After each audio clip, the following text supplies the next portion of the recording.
Lo siguiente es una presentación del Ministerio Cristiano Catacumba 5, una familia de restauración y amor que camina en lo sobrenatural de Dios. Para más información, visítanos en www.catacumba5.com.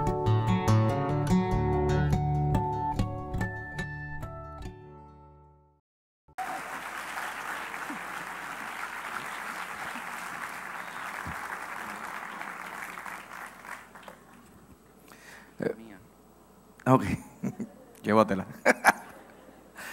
Qué bueno estar en la casa del Señor, ¿verdad que sí? Estoy contento de estar en un lugar donde sé que nuevas cosas pueden suceder y milagros suceden cada día. Y eso es la presencia del Señor. Cuando Dios está aquí, cosas poderosas suceden. Amén. Yo quiero invitarte a que podamos leer Romanos 6, del 3 al 11. Y mientras estamos buscando la palabra, hoy quiero hablar sobre el poder de la resurrección.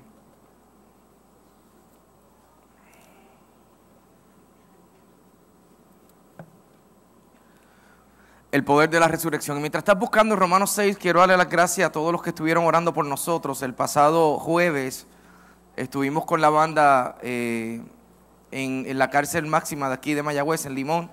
110 muchachos de mediana seguridad y máxima seguridad se dieron cita a una reunión que tuvimos, un culto que tuvimos allí en la cárcel. Y 21 de ellos aceptaron al Señor este pasado jueves. Y estoy contento, Dios ha puesto una pasión, fue bien interesante el poder contar la historia de nuestra familia en la cárcel. Y lo más que me gusta es que cuando llegan, siempre llegan así bien tough, bien, ¿sabes? Como mirándote así, como que te estoy intimidando. Entonces uno se ministra, uno lo sonríe como cualquiera, y de momento estoy contando la historia y al rato ellos están...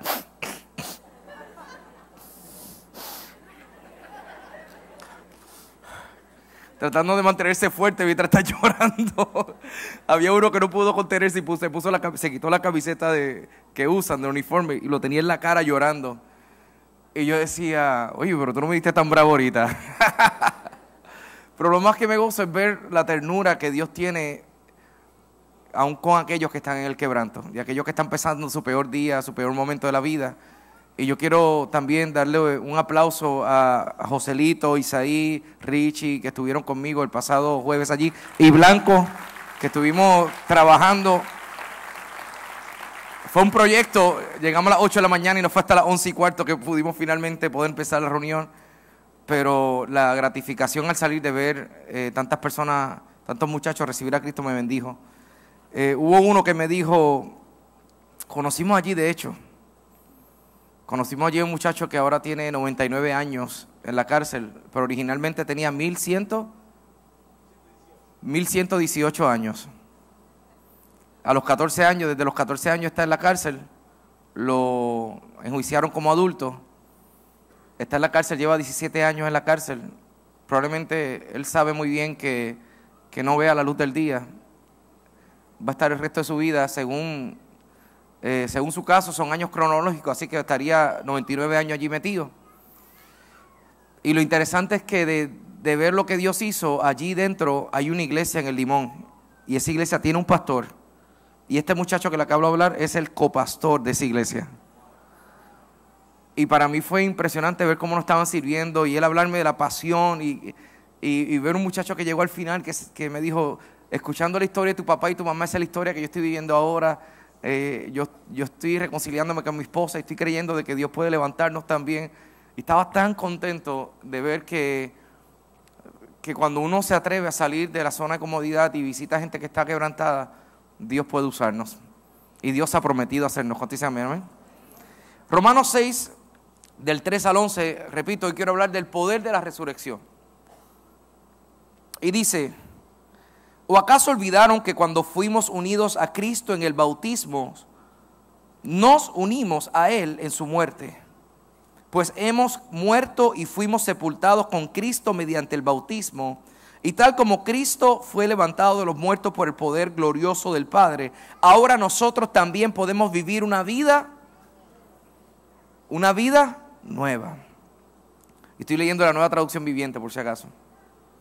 Dado que fuimos unidos a Él en su muerte, también seremos resucitados como Él. Di conmigo, yo seré resucitado juntamente con Cristo.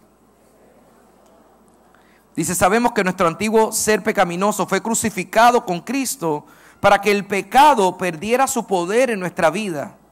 Ya no somos esclavos del pecado, pues cuando morimos con Cristo fuimos liberados del poder del pecado. ¿Cuántos dicen amén?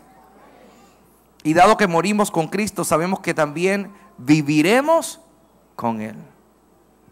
Señor, en esta mañana vengo delante de ti clamando por cada corazón que está aquí. Clamo por tu presencia, por tu poder, por tu gloria en medio de nosotros, Señor. Yo pido una sensibilidad de nuestros corazones a ti, Señor, a tu voz. Permítanos escucharte. Permítanos encontrarnos contigo, Señor, y que tu palabra sea eficaz en nosotros, Señor. Te lo pido en esta hora. Declaramos nuestros corazones tierra fértil para tu palabra. En el nombre de Jesús. ¿Cuántos se atreven a decir amén?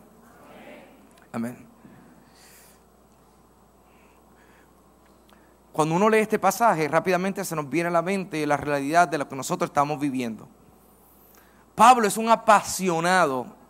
Y cuando vemos las cartas de Pablo, vemos que Pablo comienza a hablar desde el comienzo sobre el poder de la cruz y el poder de la resurrección. Hay una realidad que es el poder de la cruz.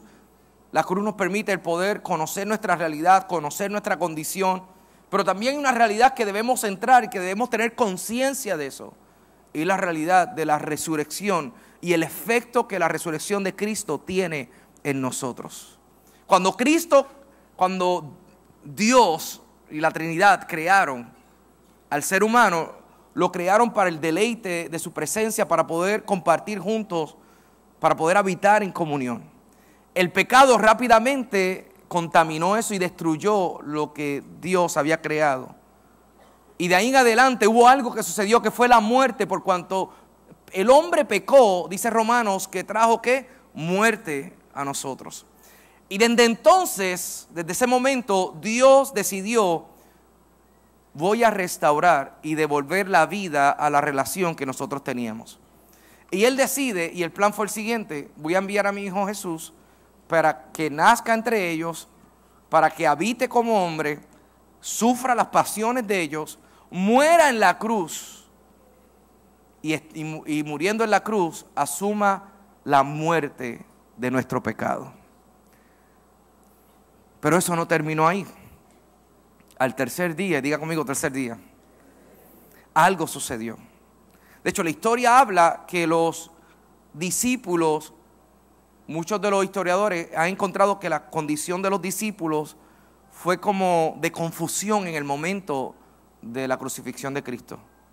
Porque cuando todos vieron que Cristo estaba allí crucificándose, de momento muchos estaban pensando, ¿realmente Él irá a vencer la muerte como Él dijo que lo haría?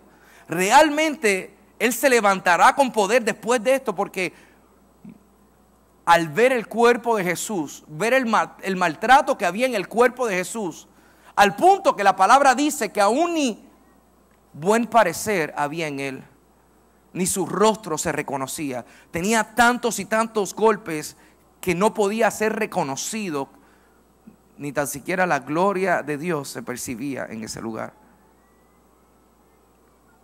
No es que Dios no estuviera, sino que el pecado había descendido en ese momento y Cristo había abrazado el pecado de todos nosotros. Decidió, yo voy a morir por ellos. La pregunta es, ¿qué trajo la resurrección? ¿Qué provocó que aquel que había muerto resucitando al tercer día, qué provoca en nosotros hoy que somos sus hijos y que hemos decidido creer en su fe? Lo interesante de todo esto es que para mucha gente piensan que la resurrección probablemente no tenía el poder que iba a tener. De hecho, hay gente que dice que la resurrección nunca pasó. Para algunos la resurrección lo que sucedió fue que los guardias robaron el cuerpo. Esa es una de las versiones. La otra versión es que los discípulos robaron el cuerpo. Las dos tienen grandes interrogantes. Vamos a empezar por la de los discípulos. Si los discípulos hubiesen robado el cuerpo, hubiesen ellos estado dispuestos a morir como murieron y sufrir como murieron por una mentira? Si ellos hubiesen robado el cuerpo, ¿realmente hubiesen podido robarlo si tenían guardias allí velando por el cuerpo? No hubiesen podido robarlo. Hubiesen estado dispuestos a entregar su vida y su vida hasta la muerte, apasionados por una causa mayor de la que ellos pensaron.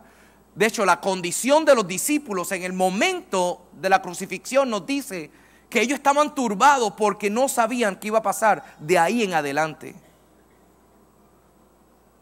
Entonces la teoría de que los discípulos robaron el cuerpo realmente no es válida. Pero hay otra teoría, y la teoría de que, ¿y los soldados? Si los líderes religiosos decidieron robar el cuerpo, primero, no hace sentido, porque eso lo que hubiese hecho es abonar en la causa de los enemigos. El que ellos hubiesen cogido el cuerpo y robado hubiese hecho que los discípulos se levantaran creyendo, sí, es verdad, resucitó. Entonces la otra es, si los discípulos en el momento que se estaban levantando, en el momento que Pedro predica y predica con poder y que convierte en miles, el razonamiento de los líderes hubiese sido, mira, aquí tengo el cuerpo, te lo quiero mostrar, él no ha resucitado. Eso hubiese sido lo que hubiesen hecho, pero no lo hicieron, porque en realidad los discípulos no robaron el cuerpo, ni tampoco los soldados ni los líderes religiosos robaron el cuerpo. La realidad es que según Pablo, más de 500 personas se encontraron con Jesús luego de su muerte. Y lo vieron y pudieron percibir, tocar su cuerpo y verle. Porque Cristo ha resucitado. Yo me he dado cuenta que en la iglesia de hoy, nosotros somos capaces, y la iglesia histórica, cuando hablo de la iglesia no estoy hablando de la Catacumba 5, estoy hablando del cuerpo de Cristo. Hemos sido capaces de abrazar lo que es el evangelio y el poder de la cruz. Pero a veces nos ha costado traspasar al tercer día y creer en el poder de la resurrección.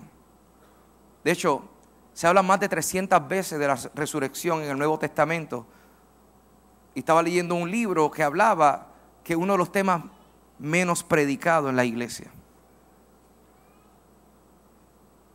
Porque a veces nos hace fácil abrazar la cruz, porque la cruz habla de nuestra culpa, la cruz habla de nuestra condición, la cruz me revela dónde yo estoy y dónde no estoy. Recientemente, y les confieso, lo que despertó en mí el deseo de poder conocer más de esto, es que a la medida que he podido viajar en diferentes lugares, he visto una condición en la iglesia, una cultura que hemos abrazado. Y todo empezó por una oración. Un líder se levantó, hizo esta oración y dijo: Señor, gracias porque sin ti yo sé que soy nada. Señor, yo sé que sin ti no puedo. Yo sé que no puedo hacer esto y lo otro. Y mientras estaba haciendo la oración, al final hubo como un susurro del Espíritu en mi corazón y me dijo: ¿sabremos realmente lo que somos capaces en Cristo? Yo sé lo que no soy capaz si Cristo no está en mí. Pero la pregunta es, ¿sabré yo lo que soy capaz cuando Cristo vive en mí? Pablo dijo que yo estoy juntamente crucificado con Cristo, pero también digo, mas ya no vivo yo, vive Cristo en mí. Entonces, nosotros como iglesia, como sus hijos, tenemos que ser capaces de abrazar la cruz. Pero también tenemos que ser capaces de abrazar el evangelio de la resurrección, el poder de la resurrección, porque Cristo vino a darle fin a la muerte, pero no solamente le dio fin a la muerte, sino que nos dio vida nueva, resucitando al tercer día. ¿Cuántos dicen gloria a Dios?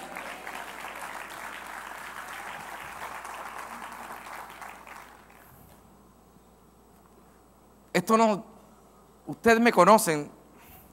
Y esto no se trata de menoscabar y de menospreciar el poder de la cruz. La cruz es poderosa, es singular. Significa, lo que yo quiero decirte hoy es que tenemos que abrazar la cruz, pero también tenemos que ser capaces de abrazar la resurrección de Cristo. Tenemos que ser capaces de ver lo que Dios es capaz de hacer en medio de nosotros. Tenemos que ser capaces de ver que Dios te levantó de entre los muertos, que tú no tenías vida y Él te dio vida. La cruz me hace ver y me hace entender lo que yo no puedo hacer. Y me hace detenerme y decir, Señor, es por ti. Pero la resurrección me hace levantarme y creer que Cristo habita en mí. Y por cuanto habita en mí, yo tengo una vida nueva. Hay posibilidades nuevas a través de Cristo Jesús. Cuando doy la clase de bautismos en la célula alfa, siempre uso este ejemplo. Porque Pablo está hablando sobre el bautismo. Y el ejemplo que él pone para hablar de la resurrección y del poder de la resurrección es el bautismo. Entonces yo siempre digo, imagínate que alguien fuera, y alguien muy plateado que viene a bautizarse hoy, y viene a bautizarse, y de momento viene a bautizarse, y cuando va a bautizarse, acepta la cruz, que eso es lo que significa el descender a las aguas, pero decide quedarse allá abajo. ¿Qué sucede con esa persona? ¿Qué sucede? Se ahoga. He visto muchos cristianos que se sienten ahogados en una vida donde lo único que están pretendiendo hacer es dejar de hacer cosas, abandonar cosas. No quiero hacer esto, no quiero hacer lo otro. Y vivimos constantemente tratando de dejar de hacer cosas, pero fíjate lo que sucede. Pablo dice, no solamente tenemos que morir a nosotros mismos, ese es el primer paso y necesario, pero tenemos que ser capaces de levantarnos juntamente con Cristo.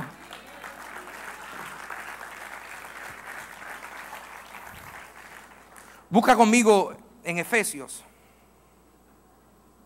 Efesios 4, hay un relato que a mí me bendice un montón.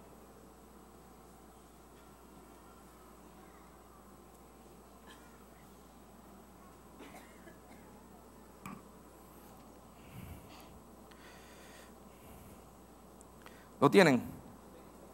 Pues esperen que yo no. Efesios 4.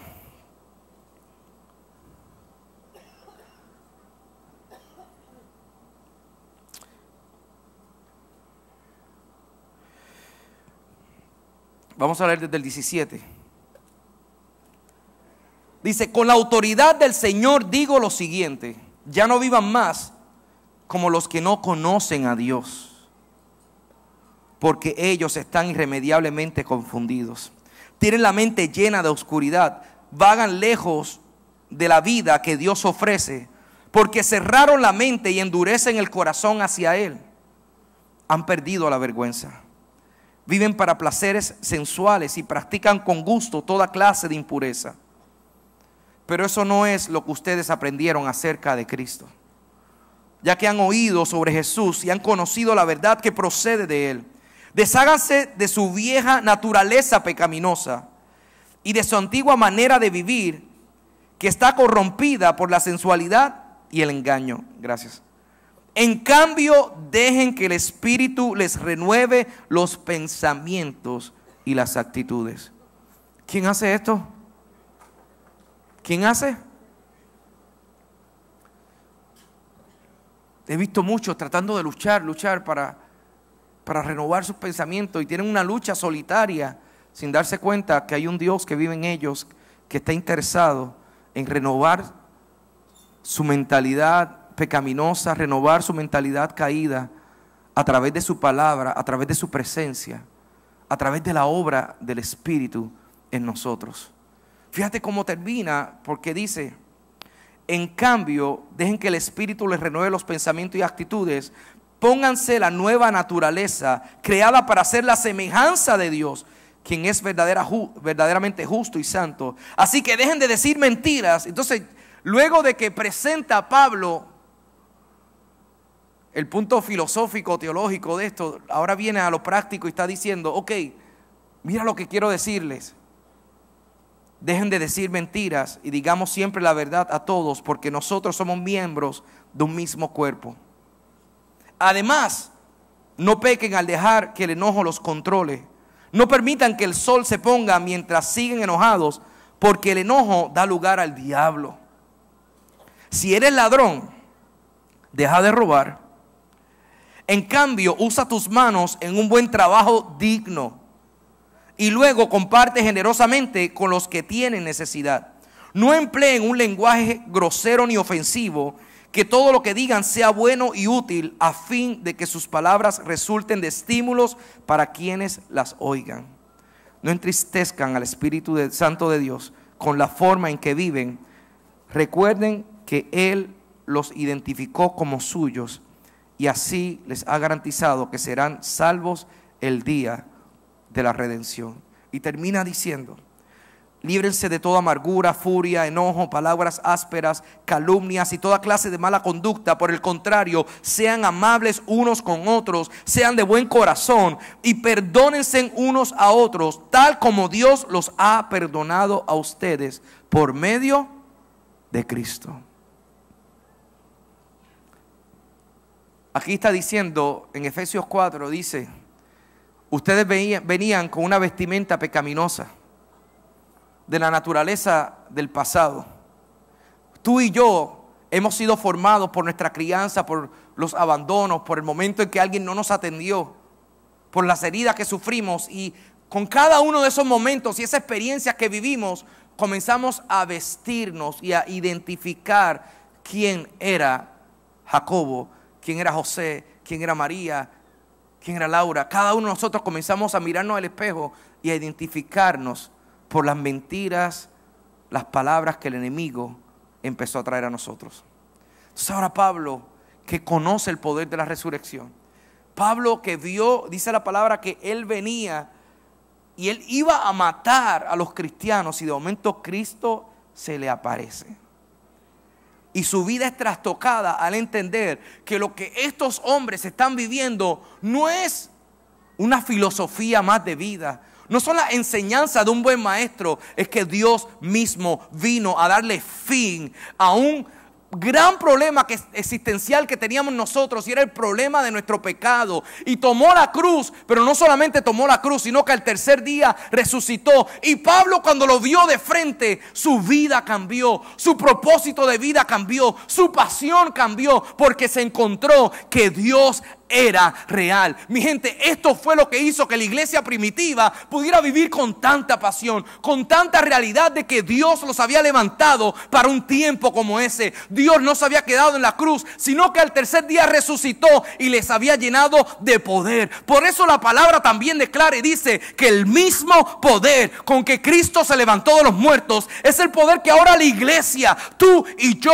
tenemos para ir al mundo, para bendecir, para transformar y para decir: hay un Dios que ha resucitado, un Dios lleno de gloria, de poder, un Dios majestuoso, glorioso, poderoso.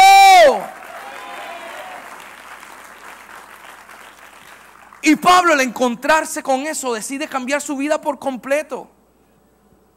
Por esa razón es que vemos que en todos los libros de Pablo él menciona la resurrección en un momento dado, porque él está apasionado con este Dios que se le reveló y que no solamente le enseñó a dejar de vivir, a abandonar su pasado, sino que le enseñó a vivir una vida nueva.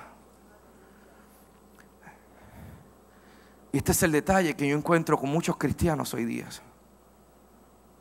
Veo mucha gente que ha dejado de vivir, gente que ha decidido quitarse la ropa del pasado, y ahora está en la iglesia y lo único que dice: pues yo era esto antes, ahora no lo soy. Yo era esto, lo otro, ahora no lo soy. Es que yo era así en el pasado. Y como si fuera esto un museo de hablar de lo que fuimos, de lo que un día pasó, y nos quedamos solamente en el perdón de nuestros pecados, sin darnos cuenta que la gloria del Dios viviente, resucitó el tercer día y ahora no solamente está por ahí, sino que habita en ti y en mí, en la iglesia llena de poder para ser ejemplo, para mostrar su gloria, para ser espejo a Puerto Rico y a decirle: todavía hay una iglesia llena de poder que ha resucitado juntamente con Cristo y está aquí para decirte: Dios tiene poder.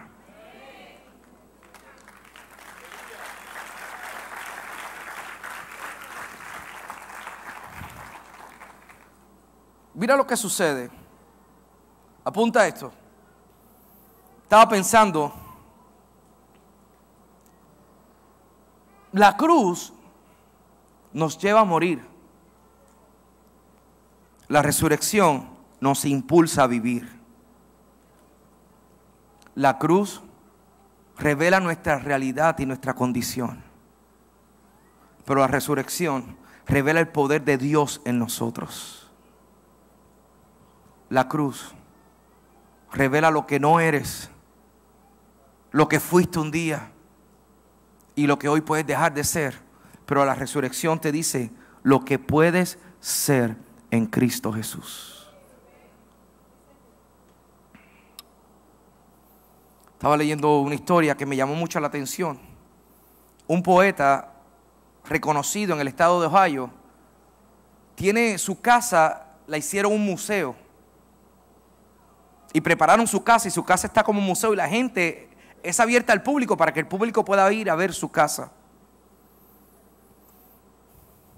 El poeta Dunbar, cuando él muere, su mamá decidió dejar la casa tal y como estaba, porque no quería que nadie tocara esa casa, mucho menos su habitación.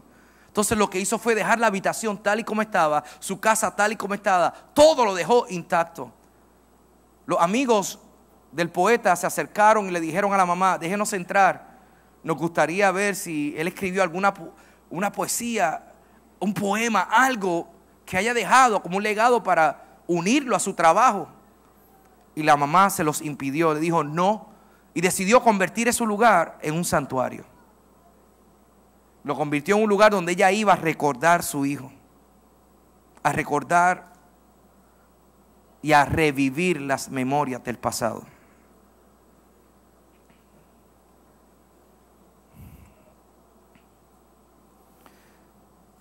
Un día la mamá murió. Y cuando muere la mamá,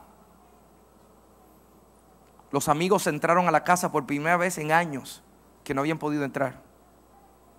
Y cuando entraron, encontraron que allí había un poema, un papel dejado encima del escritorio. Todo estaba intacto, tal y como él lo había dejado el día de su muerte. Había un poema allí. Cuando trataron de leer la letra, no podían leerla porque el sol ya había blanqueado lo que él había escrito en este papel. El último poema de este poeta se perdió porque alguien decidió quedarse a recordar la muerte y no pudo ver que había vida después de la muerte. Aquí Pablo nos está diciendo y nos está hablando al corazón y nos dice: tenemos que despojarnos del viejo hombre, tenemos que dejar la criatura vieja. Pero después dice, el tercer paso es: tenemos que renovar nuestro entendimiento. Y después dice, pero tenemos que ser capaces de resucitar juntamente con Cristo. Tenemos que vestirnos del nuevo hombre, de la nueva imagen, de la nueva identidad que hay en Cristo Jesús resucitado. Regresamos al bautismo. Descender a las aguas implica el tú abandonar tu vieja criatura y renovar tu mente. Pero en algún momento dado tú tienes que levantarte, porque si no te ahogas. Nos ahogamos. Y he encontrado mucha gente que ha perdido el deleite de servir al Señor. Mucha gente que ha perdido el deleite de amar a Dios. El deleite de ver la vida de Cristo despertarse en su vida. Me he encontrado mucha gente que me dice lo siguiente a veces en la oficina. Se sientan y dice, y le pregunto, ¿qué vas a hacer? Pues voy a obedecer a Dios porque esto es lo que hay que hacer. Porque están todavía en la cruz y no han podido pasar al tercer día. Porque cuando tú sabes que Cristo te está pidiendo morir, pero que al tercer día tú puedes resucitar juntamente con Él, que la muerte no es otra cosa, que la cruz no es otra cosa que una puerta que se abre a una vida de resurrección, y que tú y yo tenemos la capacidad de levantarnos juntamente con Cristo. Por eso dice allí, si tú mentías, ya no mientas más. ¿Qué significa eso? Te quitas la ropa del pasado. Dice, ahora trabaja, cambia tu manera de ver cómo tú buscas tu sustento. Y mira lo que dice, trabaja para que ahora tú puedas ayudar a los necesitados. Está cambiando el paradigma, tu manera de ver la vida, tu manera de tú poder enfrentar lo que estás viviendo. Te está diciendo, tú antes robabas, tú venías caminando por aquí, detente, ahora trabaja y bendice. Antes tú robabas y quitabas, pero ahora Dios te está diciendo, abraza la resurrección. Y no solamente sé capaz de morir a tu vieja criatura, sino haz lo que Dios te está pidiendo para este tiempo y abraza la vida, la nueva vida que Dios tiene para ti. Muchos nos hemos quedado a mitad de camino, y cuando nos quedamos a mitad de camino, ¿qué sucede? Nos ahogamos y sentimos que no tenemos cómo respirar, y sentimos que nuestra vida en Cristo ya perdió el valor, el sentido. Perdemos tantas cosas y sentimos un gran yugo que se pone encima de nosotros, cuando Jesús ha dicho, mi yugo es fácil y ligera es mi carga. Pero tenemos que ser capaces de abrazar la vida que Cristo nos ha dado. Ahí dice, el que mentía ya no mienta más. Pero esa es la primera parte, dejar de mentir. Ahora tiene que venir la resurrección. Sino, dice, di la verdad entendiendo que somos un solo cuerpo. Esa es la parte de renovar tu mente. Tu mente se renueva cuando tú dices, espérate, yo tengo que entender que cuando yo le estoy hablando a mis hermanos, yo no le estoy hablando a cualquiera, yo le estoy hablando a una misma familia, porque yo soy parte de la familia en Cristo.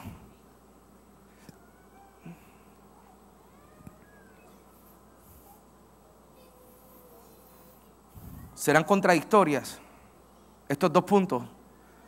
¿La cruz y la resurrección son contradictorios? No, son complementarios. Tenemos que ser capaces de abrazar la cruz, pero tenemos que ser capaces también de abrazar la resurrección. ¿Qué es lo que sucede? He visto también iglesias que se han ido a este lugar, cristianos que solamente quieren la resurrección. Esa es la parte de que vamos a conquistar, vamos a lograr, vamos a hacer cosas, porque entienden muy bien su identidad en Cristo, pero no entienden la realidad de ellos mismos y no han podido pasar a través de la puerta de la cruz. Y cuando eso sucede y tú tienes un evangelio de resurrección solamente, tú tienes un evangelio desbalanceado. Pero tenemos que ser capaces de abrazar la resurrección. Pero también tenemos que ser capaces de abrazar la cruz. Tenemos que ser capaces de abrazar la cruz, pero también tenemos que ser capaces de vivir conforme a la resurrección de Cristo para nosotros.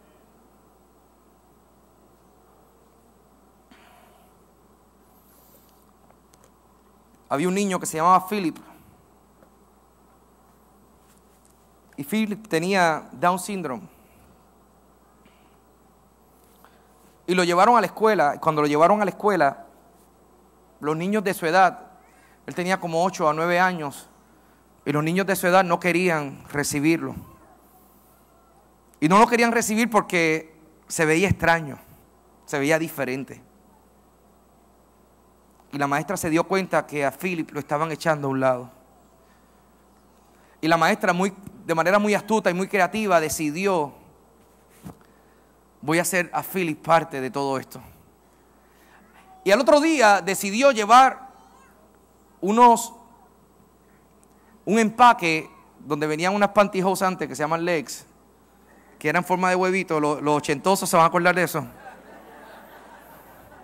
Y bueno, no te rías, te está delatando, ¿ah? Y ella decidió llevar ese huevito. Llevó muchos paquetes de eso. Muchos están mirando así, ¿qué eso es legs? Eran unos pantyhose que llamaban legs. Y ponían huevos porque como eran legs de pierna, pero también parecía eggs, pues le ponían los huevitos. Entonces ella trajo todos esos huevitos y los regaló. Y le dijo a los estudiantes, le dijo lo siguiente: vayan y corran por el parque, por el recreo, y busquen lo que para ustedes significa una vida nueva. Entonces Philip se quedó pensando porque no sabía qué hacer.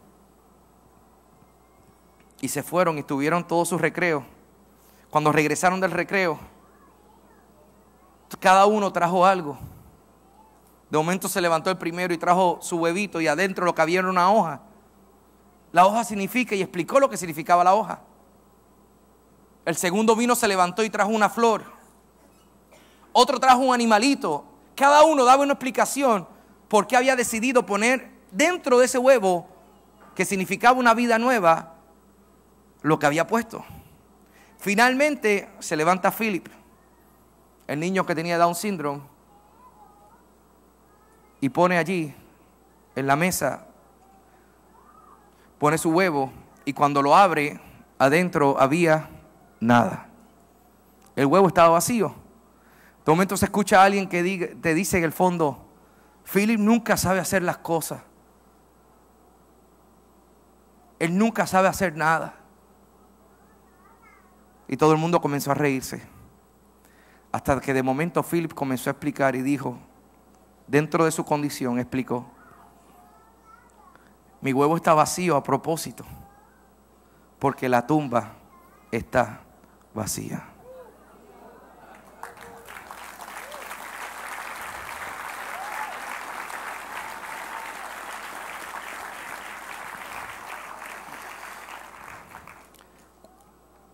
Unos años después, por condiciones pulmonares, cuenta la historia que Philip muere, el niño.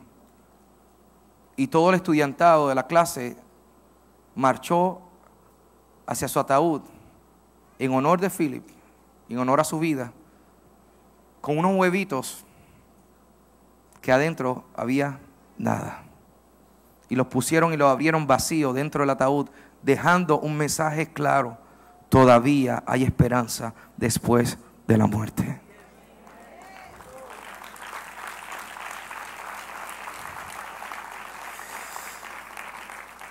Por eso Pablo dice en 1 Corintios 15, dice: si nosotros no somos capaces de abrazar la resurrección, en vano es nuestra fe.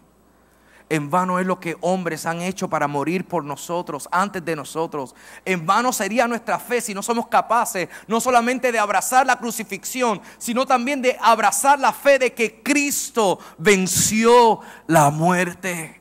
De que hay algo más allá después de tus errores. Hay posibilidad de comenzar de nuevo. Después que tu pecado te había alejado de la casa, Cristo a través de su resurrección te está diciendo: hay oportunidad para ti, regresa, hay un lugar en la mesa para ti, Dios te está esperando. Después de que todo estaba perdido, la resurrección nos dice: hay poder para comenzar de nuevo, hay poder para restaurar lo perdido, hay poder para levantarnos de nuestro peor fracaso, de nuestro peor dolor. Hay poder en Cristo Jesús, porque Él venció la muerte. Y yo quiero cerrar esta predicación el día de hoy. Yo le voy a pedir a los ujieres que traigan una mesa. Y yo quiero que podamos cerrar en el día de hoy con una santa cena. Porque estos dos elementos nos hablan no solamente del pan que fue quebrantado, el cuerpo que fue quebrantado, sino también nos habla de la vida nueva que hay en Cristo Jesús, a través de su muerte, pero también a través de su resurrección.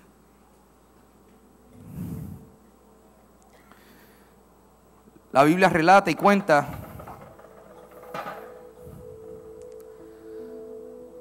que cuando todo parecía estar perdido, después de Pedro haber negado al Maestro, la Biblia nos cuenta que Pedro regresó a su vieja manera de vivir.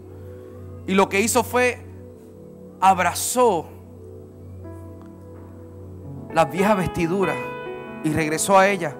Como muchos de nosotros continuamente a veces nos vemos tentados a regresar a nuestra vieja manera de vivir, aquello que nos dijeron cuando éramos pequeños, aquel insulto, aquella palabra, aquella mentira que se ha quedado retumbando en nuestra mente, en nuestro espíritu, en nuestro corazón.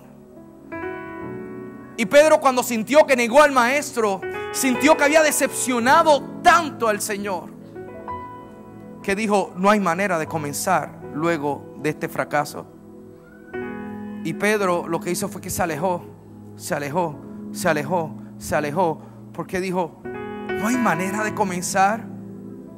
No hay manera, porque yo sé que yo soy el culpable de que Él esté en la cruz. Yo sé que yo soy el culpable de que Él haya tenido que asumir mi pecado. Yo soy el culpable. Pedro no sabía que Cristo no fue a la cruz porque tú y yo lo llevamos. Cristo fue a la cruz porque Él quiso por amor. Él decidió hacerlo. Y Pedro se había alejado. Y cuenta la historia que después de haber resucitado, de todos los que Jesús decidió ver luego de la resurrección, decidió visitar a uno que lo había negado, que se llamaba Pedro. Y Pedro vio a Jesús a la distancia, y dice que mientras estaba pescando salió de la barca y salió corriendo. Y cuando llegó al frente de Jesús no supo qué decir.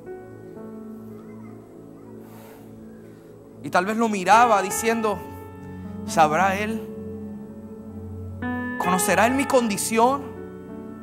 Yo no me atrevo. Yo no sé qué hacer. No sé qué hacer después de tanto fracaso, después de tanta decepción. ¿Cómo se supone que me levante de nuevo? Jesús vino y le invitó. Hicieron una mesa improvisada allí.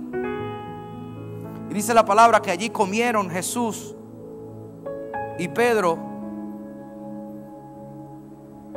Y prepararon unos peces. Y se sentaron a la mesa. No era una mesa física. Era una mesa donde el Padre estaba nuevamente regresando a Pedro al lugar que le correspondía. Y le estaba diciendo: siéntate, que hay un lugar para ti. Hay un lugar para aquellos que hemos tropezado en el camino, aquellos que hemos cometido tantos errores. Hay un lugar en la mesa para nosotros. Para aquellos que hemos sentido que el mundo lo echamos a perder, Dios te dice en esta mañana: hay un lugar en la mesa para ti. Para aquellos que hemos sentido: Señor, pero es que he traicionado, he hecho lo peor que pude haber hecho. Dios te dice en esta hora: hoy puedes sentarte juntamente conmigo a la mesa, si eres capaz de abrazar la cruz, pero también capaz de resucitar juntamente conmigo. Y cuando nosotros vemos la mesa lo que significa es el lugar donde nosotros pertenecemos a algo. Es el lugar donde yo pertenezco a una familia, donde yo sé que no estoy solo en esta vida, sino que yo pertenezco a una familia de los cielos, al reino de los cielos. La mesa es símbolo de reconciliación. Nosotros lloramos en una mesa, pero también nos reímos en una mesa. Nosotros comemos en una mesa, pero también podemos pasar horas hablando, no solamente alimentando nuestro físico, sino también alimentando el alma en la mesa. ¿Cuánto lo hemos hecho? En una mesa recibimos consuelo. En una mesa se nos habla el corazón. Tal vez por primera vez recibimos una noticia fuerte y nos sentamos en la mesa y allí alguien se acercó a nosotros y nos abrazó. En una mesa. En una mesa yo planifico lo que va a pasar y yo recibo la dirección de Dios temprano en la mañana En una mesa yo me siento con mi familia y yo sé que no importa cómo haya estado el día, yo puedo sentarme y yo sé que en casa me reciben porque yo soy parte de una familia. En una mesa hay consuelo, en una mesa hay nuevos comienzos, en esta mesa hay perdón para tu alma, en esta mesa hay oportunidad para el caído, en esta mesa hay oportunidad para el quebrantado de corazón. En esta mesa hay un nombre que está escrito allí, una silla esperando por nosotros, que podamos sentarnos juntamente con Cristo a la mesa. Termino con esta historia. Justo cuando Pedro pensó que estaba perdido todo y que se había acabado todo, sentados allí comiendo del pan, Jesús le hace una pregunta y le dice: ¿me amas? Y justo cuando Pedro pensó que todo estaba terminado, Jesús estaba a punto de comenzar de nuevo lo que él pensó que había terminado. Le estaba diciendo: yo te estoy trayendo aquí no solamente para que tú abraces, para que tú confieses tu perdón y abraces la cruz. Te estoy trayendo aquí para que hoy tú puedas abrazar la nueva vida que hoy yo tengo para ti. Dice la palabra que después del tercer Pedro, ¿me amas?, Pedro no supo qué decir. Y la contestación de Jesús fue la siguiente: apacienta mis ovejas. Y siempre imagino a Pedro sentado allí en la mesa llorando, diciendo: pero ¿cómo se supone que yo haga esto? Si yo he fracasado, Señor, ¿cómo se supone que yo haga esto? Y hoy la contestación nos llega porque es el poder de la resurrección la que nos permite levantarnos después de nuestro peor momento. Es el peor de la resurrección, el poder de la resurrección la que nos permite resucitar juntamente con Cristo después de haber conocido nuestra condición, haber conocido nuestro peor momento. Y Dios nos dice: apacienta mis ovejas. Abraza con pasión el sueño que yo tengo para ti. Abraza con pasión el llamado que tengo para ti, iglesia. Abraza con pasión lo que yo he determinado para tu vida. No dejes atrás lo que Dios te ha dado. Ve y tómalo. Y en esta mañana corre a la mesa y dile al Señor: Señor, yo estoy aquí dispuesto a comenzar de nuevo. Eso es lo que significa la mesa del Señor en esta mañana. Hoy Dios nos invita a tomar el pan y al tomar la copa, reconociendo que a través de la cruz, pero también a través de su resurrección, que hoy tenemos nueva vida en Cristo Jesús.